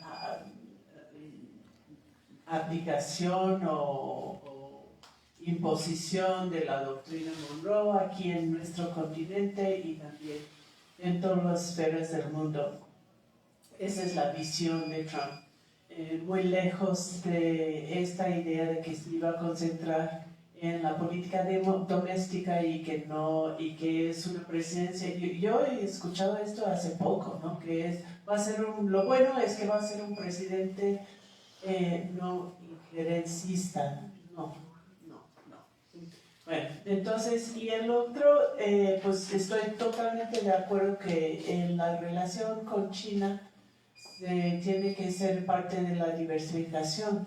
También México tiene que cuidar los términos, igual como que tiene que cuidar los términos en la relación comercial con los Estados Unidos, ¿no? Pues China aprovecha, hay daños ambientales, sociales, igual con los proyectos chinos, como en el caso de los proyectos de los Estados Unidos, pero sí es necesario. Y si se mete en esta guerra comercial entre los Estados Unidos y China, le va a ir mal, en todos los sentidos. Por la alianza con los Estados Unidos en ese momento terrible de la gobernanza en los Estados Unidos, como por el asunto económico también. Allí sí quisiera decir algo, porque no creo que no está tan claro cómo se va a conformar esta guerra con China. Porque en el gobierno que se propone, que está ahora en confirmación del gabinete de Donald Trump, y en lo que ha dicho Donald Trump también hay diferencias, hay fisuras, ¿no? Hay gente que es muy halcón en el sentido anti-China, incluyendo al secretario de Estado casi, Marco Rubio, y Trump mismo, que pues, Trump hace negocios donde puede ganar, punto, ¿no? Se llama transaccional, pero es realmente pues cínico, es su interés, ¿no? Entonces, si puede hacer buen negocio con China, si puede defender a TikTok, lo va a hacer, ¿no? Y esto, pues vamos a ver cómo, yo creo que estamos un poco lejos todavía de una situación como la Guerra Fría con Rusia, cuando ideológicamente, económicamente y todo lo demás había dos lados muy claros. En esta situación vamos a ver cómo se va desarrollando. Por otro lado, de legalizar las drogas, pues es una larga conversación. Estoy a favor. En mi estado natal de Oregón se hizo, no funcionó, pero no tanto por el hecho de tratar de legalizar, sino que no le dieron el seguimiento correcto. Desgraciadamente ahora se ha vuelto como el ejemplo de que no se puede hacer. Lo que realmente sabemos es que no se puede hacer así y se tiene que hacer de otra manera, pero si no encontramos la manera de ir disminuyendo un mercado negro que es totalmente funcional al capitalismo, es necesario para el capitalismo, esos flujos que no se rastrean, que alimentan la corrupción, la liquidez de los mercados internacionales financieros, pues si no logramos a quitarles este mercado, pues no vamos a poder avanzar, mucho menos con este modelo militarista. Yo también pues he dicho que estoy de acuerdo que es mucho fanfarronería en caso de Trump por lo mismo, de que las medidas, sobre todo aranceles, de que está hablando van a perjudicar a la economía de los Estados Unidos.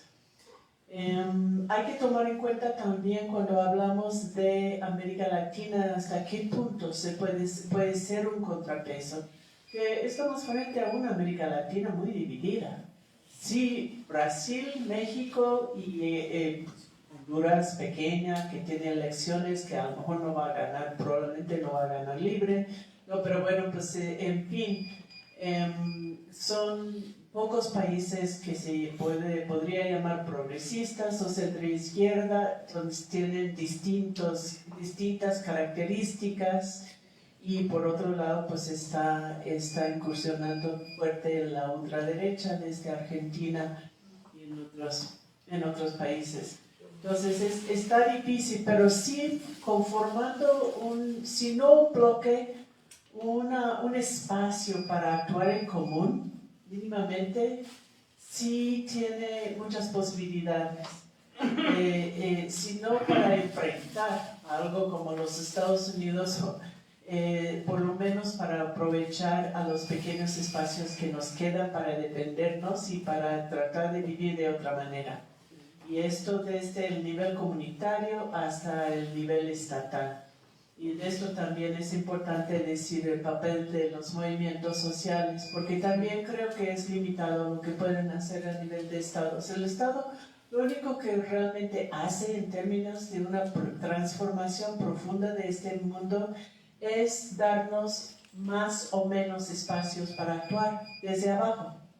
Entonces, si tienes un espacio que es un poco menos represivo, es ganancia porque podemos quizás avanzar un poco más. Hay otras personas que tienen otra perspectiva, piensan que los estados progresistas dan menos espacio porque coaptan.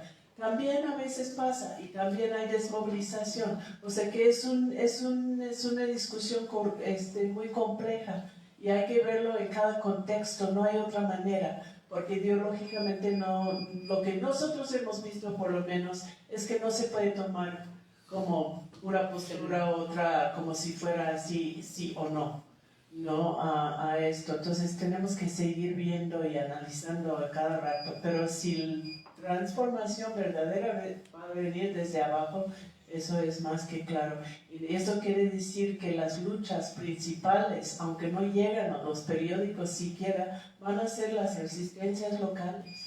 Y tenemos que poner el énfasis allá. Si en Mapuche, pues los multimillonarios están yendo a la Patagonia porque hay agua y están desalojando. Ahora Milei tiene a 250 comunidades de mapuches a punto del desalojo y nadie está prestando atención. Están diciendo, pues ellos son los terroristas, hay que quitarlos.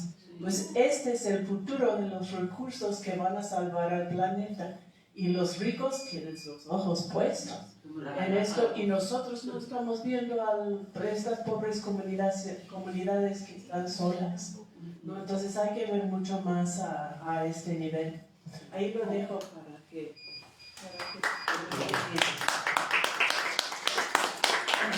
Nos deja para que nos quedemos pensando, ¿verdad? Mucho que toma. El doctor Enrique Dussel Peters tiene el concepto de security shock. Él dice que no estamos ante un nearshoring. Él le llama a esto que a mí me gusta llamarlo relocalización.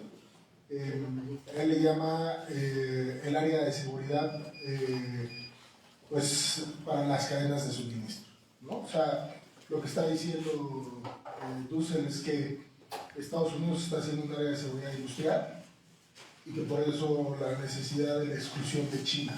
Por eso llama él a buscar, ¿no?, alternativas de comercio.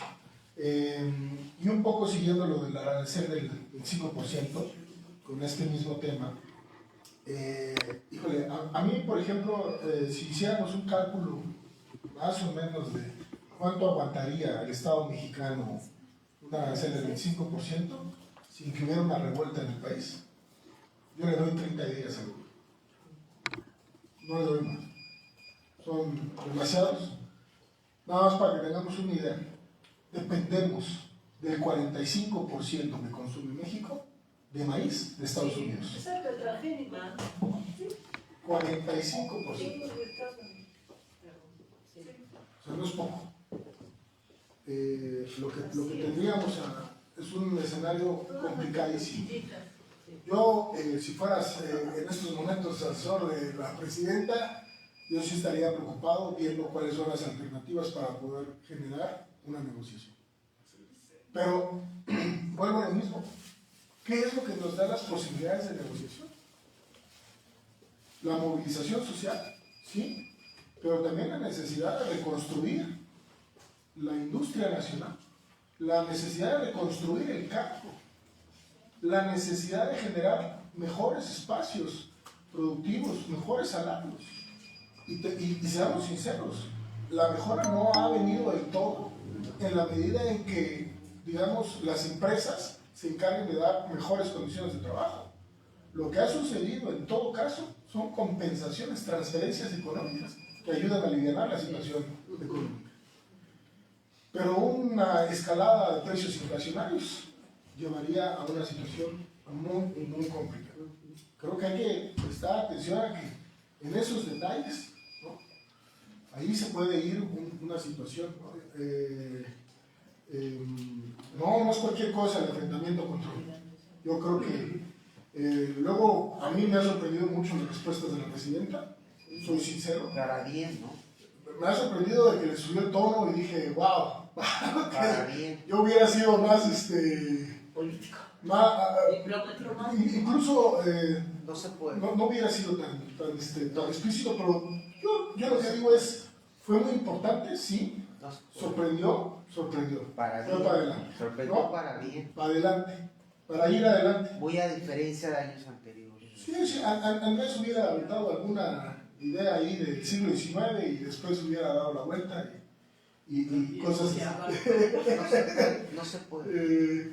Es complicado. Como mujer. Si empiezas, si como mujer no empiezas diciendo, Sí. no, a mí No se puede. Sí. Ya.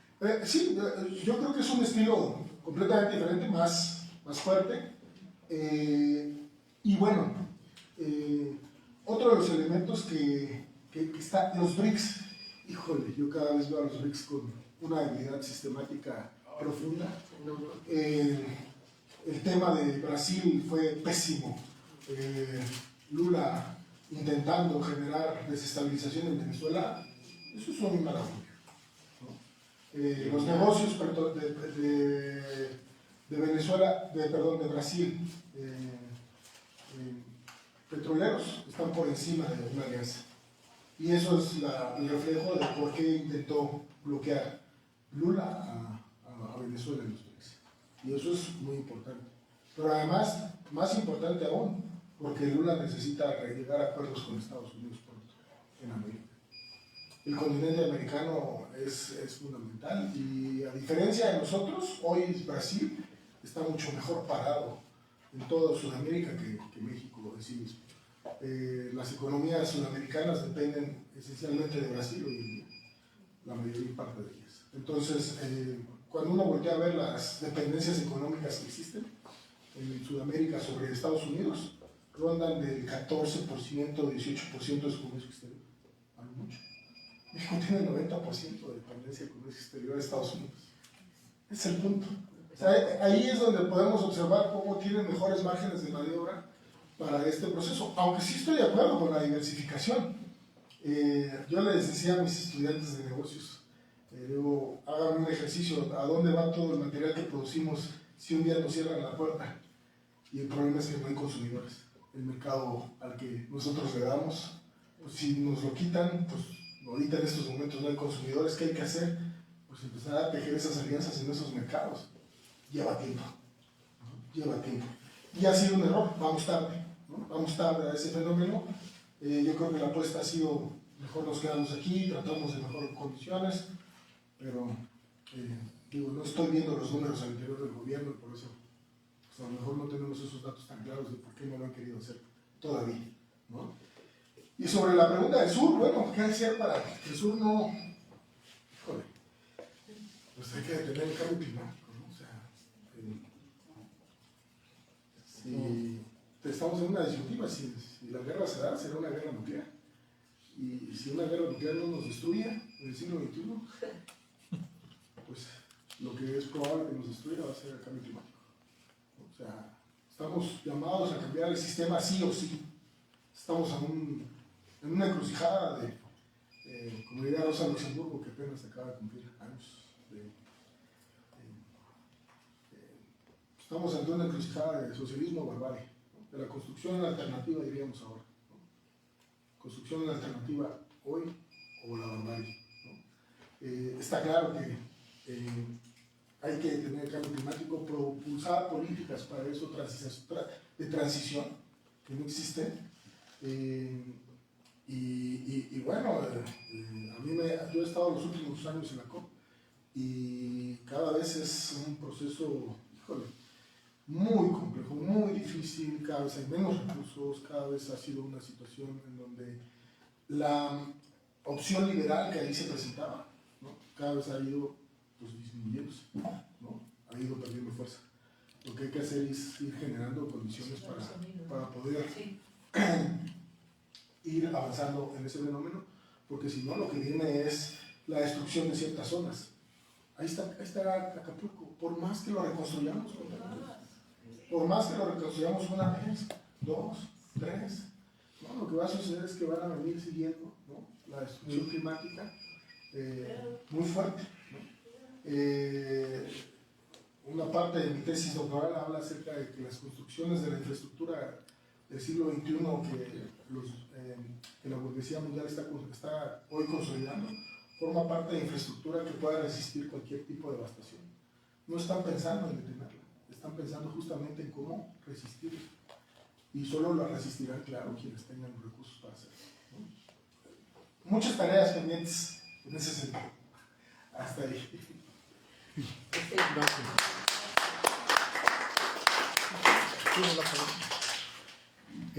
Yo quiero participar. Un poquito.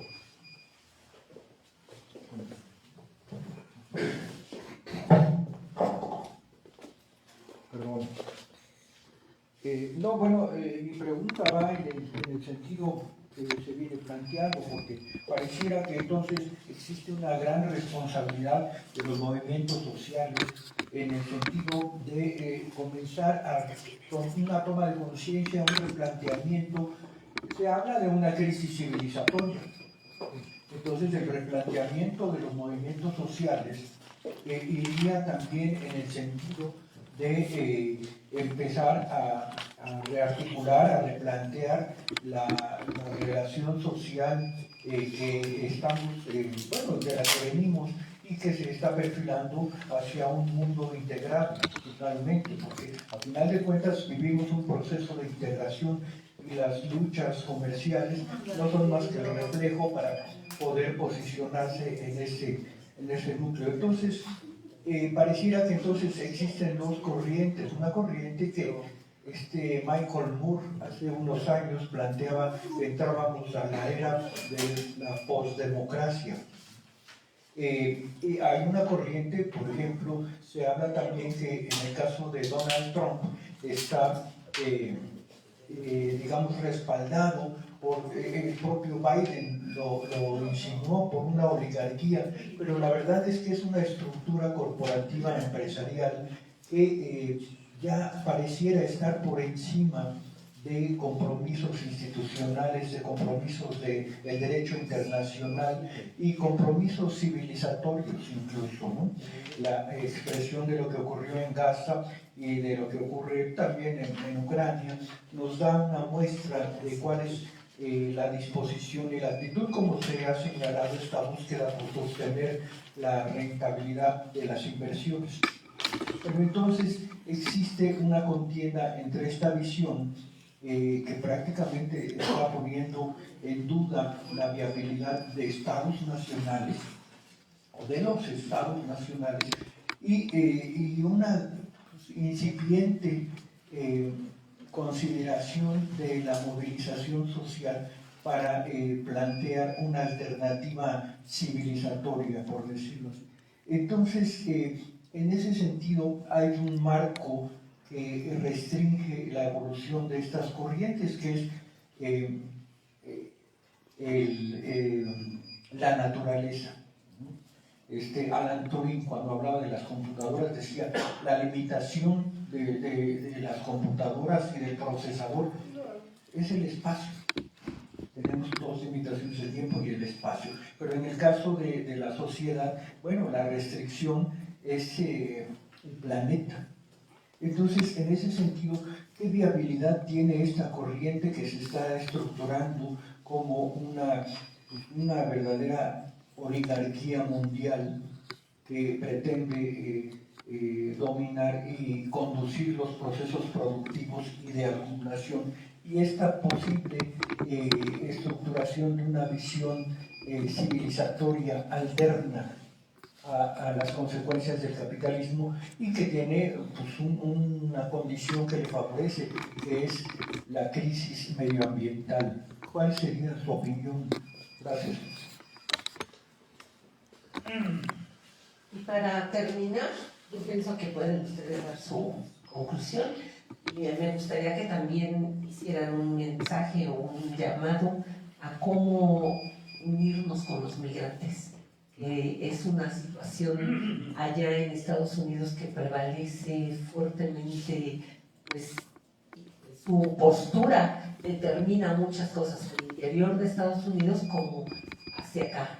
Entonces, ¿cómo lo podemos vincular esto con todo esto que estuvimos hablando de movimientos sociales y de poder lograr hacer una integración pensando en un mundo más sano, pensando en comida no transgénica, en buscar una serie de prioridades, de buscar un trabajo productivo que no sea tan devastador, de buscar un trabajo productivo con mayor componentes nacionales, etcétera, etcétera? O sea, todos esos elementos que ustedes sacaron, ¿cómo los involucramos, cómo los unimos a que somos un país donde yo creo que es el país que más migrantes tiene en el mundo? Y estos están en Estados Unidos, prácticamente ya, no sé cuál sea la población, quién es la población mayor presencia que no sea anglosajona en Estados Unidos? ¿Cuál es la mayor? No sé si sea la mexicana o cuál. De migrantes, sí, Mexicana. Entonces, bueno, si somos la mayoría ya, tiene una implicación fuerte, ¿no? Entonces, sí me gustaría que hiciéramos un cierre, pues para dejar más prendido al público y a la reflexión, porque durante estos días hay varios eventos que se van a dar en contra de Trump. Ahora mismo en la Cineteca se va a ver una exposición y unas manifestaciones allá, una película, ¿no? También va a Sí, haber. El Aprendiz, que es una biografía aterradora, va a ser en la Cineteca ahora, a las 7, en la Jardín Libre. Luego a las 9 en El Vicio, las Reinas Chulas van a hacer ahorita un sketch Una parodia. en réplica de la marcha de las mujeres hoy en Washington, bajo cero, en la nieve, hoy en la noche en El Vicio. En Coyoacán. Madrid 13, Coyoacán, ¿no? Las Reinas Chulas. Luego mañana en playas de Tijuana, la protesta en el muro, el único que se adentra al mar en el planeta, el muro de Tijuana. Y el lunes la manifestación en la Embajada de Estados Unidos. Se está sumando más gente, aquí la compañera es la vocera, pero además va a llegar una marcha pro-palestina desde el Metro Hidalgo, del Monumento de los 43, hacia la Embajada y van a confluir. Le extraña que el Partido Acción Nacional, en lugar de adherirse, se sumó, va a dar rueda de prensa a las 12 del mediodía a Marco Cortés el día lunes. Y también la ONU tiene un evento con la muñeca refugiada a las 12 en las rejas de Chapultepec. Entonces eso como que se encima, no sé. Sí. Bueno, pero pues prensa rara de todo. Para esa hora Trump ya va a estar firmando los decretos contra mexicanos, deportaciones y etcétera. Los aranceles del 25 y otras horrorosas. Y las redadas van a comenzar 5 de la mañana del lunes. Hay un rumor en Chicago entre la comunidad de la villita. Vamos a ver. Por lo pronto esas son las actividades. Bueno, haber empezado en California. Sí. Lo de Bakersfield. Bakersfield.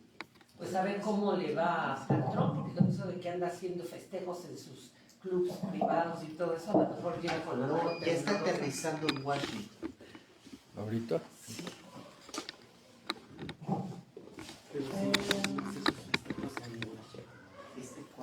Bueno, pues nada más en el marco de, hay muchos nuevos modelos de transformación ahora que toman en cuenta las restricciones planetarias que tenemos para concebir, para construir otro mundo.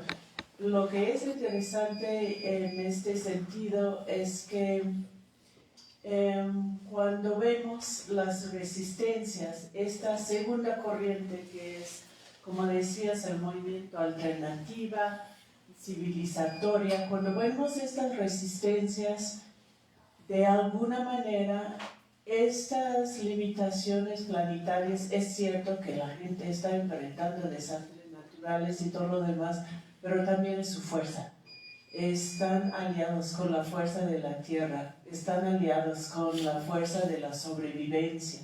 Y cada vez más en distintos lugares, sobre todo los pueblos indígenas, están muy conscientes de esto desde su cosmovisión, y cada vez más en distintas localidades, sobre todo las más vulnerables, están viendo que si no hay otro modelo de desarrollo de civilización, pues no van a sobrevivir.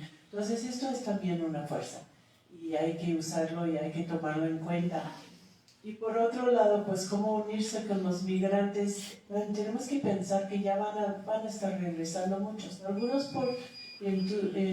voluntariamente, también viendo lo que viene en los Estados Unidos, otros deportados, retornos. Pues entonces como sociedad tenemos que prepararnos para recibirlas bien, y dar un ejemplo de que estas personas son un beneficio a la sociedad, a la economía, y contrarrestar el mito que es tan racista en los Estados Unidos de que son un cargo.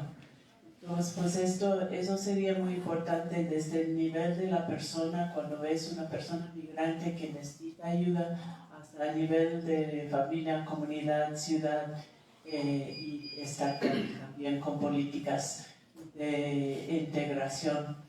Y por otro lado, pues hay organizaciones binacionales que están trabajando, hay algunos programas estatales que ya se están preparando y pues yo creo que tenemos que hacer mucho más análisis. Nosotros que trabajamos en análisis e investigación, tenemos que construir mucho más fuerte esta realidad, esta conciencia de que la migración no son personas que se deciden salir de sus lugares y va más allá también de la migración forzada, que es algo que hemos desarrollado y se entiende entre muchos sectores de la población, va más allá. La migración es la característica fundamental de este capitalismo salvaje, de esta fase de globalización que estamos viendo.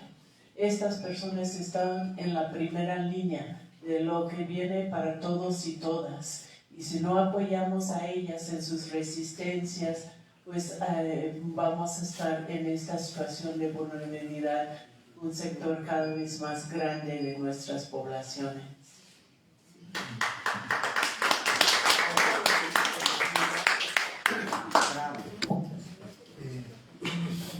Bueno, yo creo que hay que distinguir dos conceptos. Aquí con mi camarada Fabián que decía, cada vez que nosotros hablamos sobre una crisis civilizatoria, le concedemos al discurso de poder, porque la civilización no está en crisis. Lo que está en crisis es el capitalismo. Nuestras civilizaciones son milenarias, diría Andrés Manuel. Somos la civilización del maíz, ¿no? Estamos ahí, ¿no? Decía Brunel, el ambiente civilizatorio. ¿Cómo podemos sentir el ambiente civilizatorio? Yo le pongo ejemplo siempre a mis alumnos. ¿Cómo me puedo conectar con el pasado 500 años atrás? ¿Cómo me puedo conectar con el pasado 1000 años atrás? Agarra un elote, ponlo en las brasas, y lo mismo que hueles de ese elote cuando se está quemando, ese ambiente es lo que olían nuestros antepasados. Ese es el ambiente civilizatorio que nos abraza. Por eso somos los hijos del maíz. Y así también la civilización del arroz, del trigo, y múltiples que hay ahí, que la tierra nos está dando. La crisis que estamos viviendo hoy en día es la crisis provocada por el capitalismo, que justamente es lo que está llevando a que cada vez que creemos que ya no hay salida, y bueno, a mí me sorprende cada vez los análisis críticos que leo, cada vez son más apocalípticos. He empezado a leer ya compañeros que dicen, hagamos las maletas, esto se acabó, ¿no? O sea, hay una renuncia muy fuerte a la construcción de alternativas, de sueños, de esperanzas, de alegrías, de fraternidad, de construcción de un mejor mundo, ¿no? Y creo que justamente ese es el proceso de las narrativas que creo que la doctora Laura Cárcel puso sobre la mesa sobre Trump, ¿no? Cada vez que nos ponen el miedo como sustancia, uno entra a Twitter y está estresado, ¿no? Está consumiendo cada vez más el algoritmo de Elon Musk sobre la base de la desinformación, ¿no? Y no, lo que habría que entender que hay un sistema de crisis y que sobre la base de crisis hay que producir una alternativa. Y esa alternativa, la nombremos como la nombremos, le demos la forma que le queremos dar. Pero al final de cuentas, una crisis alternativa postcapitalista puede ser una alternativa humanista, pero también puede ser una alternativa peor. Porque una vez que el capitalismo se venga abajo y se derrumbe, y esté esto colapsado en medio del cambio climático a tope, pues esto va a generar escenarios en donde las series más, la que ustedes quieran ahí de terror, que se le antoje que tienen ahora, se van a quedar cortas. Creo que es momento justamente de empezar a producir una alternativa hacia eso, ¿no? Y creo que sí hay posibilidades, ¿no? Creo que sí hay posibilidades Y es momento justamente de esto. A mí lo que me preocupa luego de Morena es que se crean su propia propaganda. O sea, no, o sea, hay que ser críticos, hay que buscar generar condiciones y hay que evitar dar la propaganda. Porque justamente ese es el proceso. Es decir, sí, o sea, confío que podemos generar un mejor gobierno, claro, pero de que ahora me digan que las acciones que hacen sobre seguridad o cualquier cosa ya están generando resultados, híjole, este país no se va a pacificar pronto, ¿no? Y no va a ser una situación nada más porque me lo están anunciando en las redes o el sistema de propaganda incluso. Y bueno, por último, respecto de qué llamado haríamos para cuidar a los migrantes. No sé si vieron la declaración tan penosa que acaba de dar Maru Campos, que es la gobernadora de Coahuila. Sí, no va a aceptar a los migrantes que no sean de Chihuahua, aunque sean de otros estados, ¿no? Eso muestra ya el nivel de radicalización del racismo que existe al interior del propio Estado mexicano. Pero yo quiero puntualizar algo. ¿Por qué existe ese racismo en México? Que ahora que regresar a nuestros paisanos. Es que esto no nada más es una situación de que va a venir de ahora. Es porque también existe un racismo muy soterrado y que se ha expresado de manera muy fuerte respecto ahora a los compañeros venezolanos, colombianos, argentinos que vienen a nuestro país, haitianos, toda la serie de mitos y cosas que existen, o vayan ustedes allá en Tláhuac y les van a contar una serie de historias que ellos mismos empezaban a creer, ¿no? Pero también porque justamente ven como un peligro al otro en la medida en que el otro le fue quitar el empleo. Claro. Y eso es una condición económica que tiene que ser analizada, tiene que pensar, ¿no? Cuánta absorción vamos a poder tener antes de que pueda haber un conflicto importante. Y por último, nada más acordarnos, 38 millones de mexicanos de origen mexicano hay en Estados Unidos según el censo migratorio americano. No la tiene fácil, son 31 millones allá. Y cada vez que pueda haber una repercusión aquí, también la puede haber allá, ¿no? Y ese es un parte escenario de las piezas con las que podemos seguir, digamos, negociando.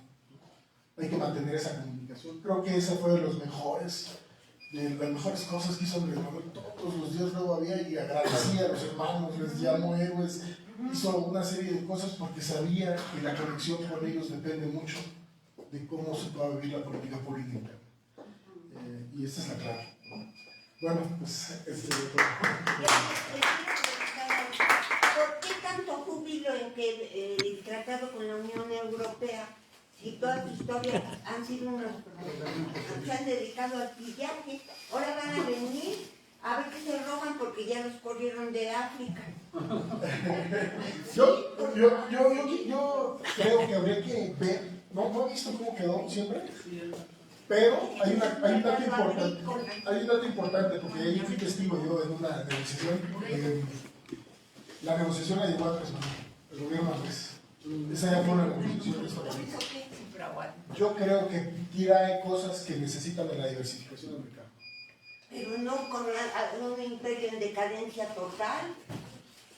Yo creo que el mercado no solo se restringe a los BRICS, y habría que ver Sudamérica, habría que ver Europa, hay que, digamos, aperturarlo. Vuelvo a lo mismo, lo que producimos, el tamaño de producción, no se puede consumir tan fácilmente en otras partes del mundo. Ese es el problema. Si no conseguimos mercados, se complejiza la cosa. Y yo lo que veo también es que los pueblos originarios llevan a perder, porque ahora ya les están quitando los tribunales agrarios y ahí vienen los europeos a ver qué se roban de... No, y no vieron la noticia de hoy, la Secretaría de Pueblos Originarios, de los 250 pueblos que existen aquí en México, solamente le reconocen a 50 el derecho. A 50 de los 250 que teníamos. Digo, es una cifra más o menos, ya no se hace. Pero no le están reconociendo a los pueblos originarios sus derechos. ¡Qué horror! Los están despojando. ¿Saben para qué? Para que llegue el narcocartel inmobiliario y lo despojen de todas sus tierras. Y la Sheinbaum se reúne con los empresarios, pero nunca con un pueblo originario. Eso Es horrible. Y que primero los pobres, ¿cómo no? Para darles limosna. Bueno, yo creo que eso es un tema que podríamos volver a tocar en otra vez, porque es muy difícil también y necesitamos de mucha información para poder... Al pueblo de Joco, que le están quitando y no le reconocen el derecho del pueblo originario. Bueno, es que ahora ya es mítica. Es de broma, pero es cierto. Bueno, vamos a darles un aplauso a la le vamos a pedir a las compañeras que les entreguen un reconocimiento. A ver, Margarita, para que por favor ustedes que son las compañeras que siempre vienen con nosotros aquí, a Xochitl, por favor, para que nos entreguen. Sí, por favor. Gracias. El Círculo de Estudios Brújula Metropolitana otorga el presente reconocimiento a la periodista y analista política Laura Carlsen por su estudio y difusión de la conflictiva dinámica sociopolítica y económica en Norteamérica y por su apoyo a la formación ciudadana a través de la conferencia El turbulento arribo de Trump a la presidencia de Estados Unidos, desafíos para México y Latinoamérica. Muchas gracias.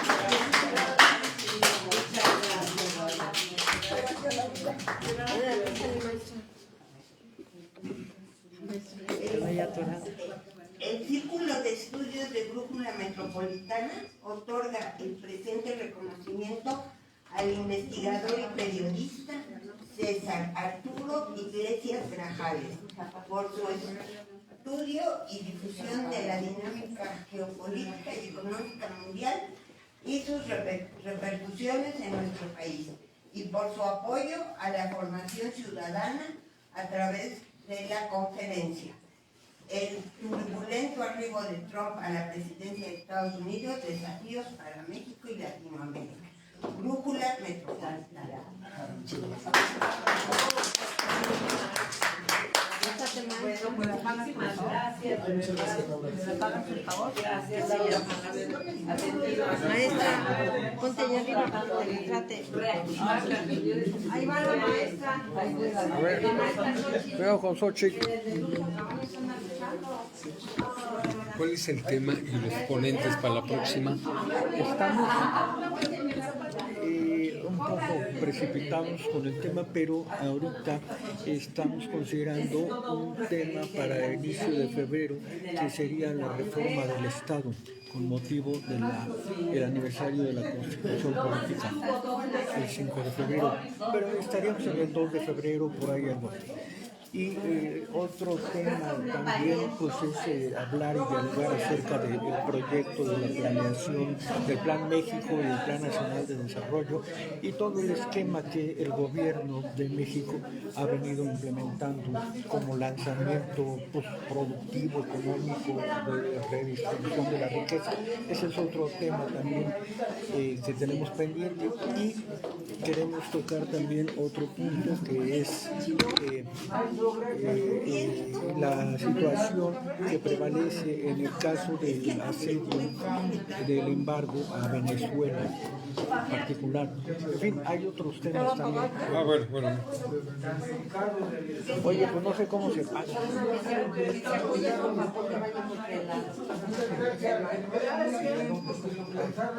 No puedo apagarlo. Ah, qué bueno. Maestra. Te lo voy a pagar. Ya, muchas gracias. Ahorita les pasa la renta, pero no sabe todo de Doctora. Muchas gracias. No, al contrario, gracias. Cada cuándo se reúnen aquí o cuando pueda acudir otra vez. Yo me enteré de casualidad por la jornada. Como siempre, procuramos siempre informar a través de la jornada. Ahorita, por el momento, estaremos viniendo aquí los sábados a las 5 de la tarde, pero todavía no podemos hacerlo cada sábado. Sí, hay cada 15 días, es que estamos programando Y ya aparece también información de la brújula en alguna referencia, buscando en Facebook. Sí, claro. Ah, no, también ahí me puedo informar en Facebook, en YouTube también. No, perfecto. No, sabes que hace mucho que no tenía este chance por los problemas de la pandemia. Sí, tengo ciertos problemas de salud, pero de casualidad me enteré. Sí, por eso vine. No, pues qué bueno, porque estamos tratando de reagruparnos para seguir dialogando sobre todo esto precisamente. Entonces puede ser que tentativamente en 15 días otra vez haya reunión a las 5 aquí. Estoy casi seguro. Sí, no, y ahí me queda perfecto, tengo tiempo y además interés, como es lo más importante, que es lo que falta, ¿sale? De aquí hay una desinformación enorme. Usted lo sabe. Sí, pero por eso tenemos que seguir. Sí, perfecto. Muchas gracias. Que estén bien, pues fue para mí algo muy importante y valioso haber escuchado, haber estado en este foro, todo bien. Qué bueno. Que esté muy bien. Igualmente. No, a usted. Nos vemos a ver. Ay, ya. Es que ya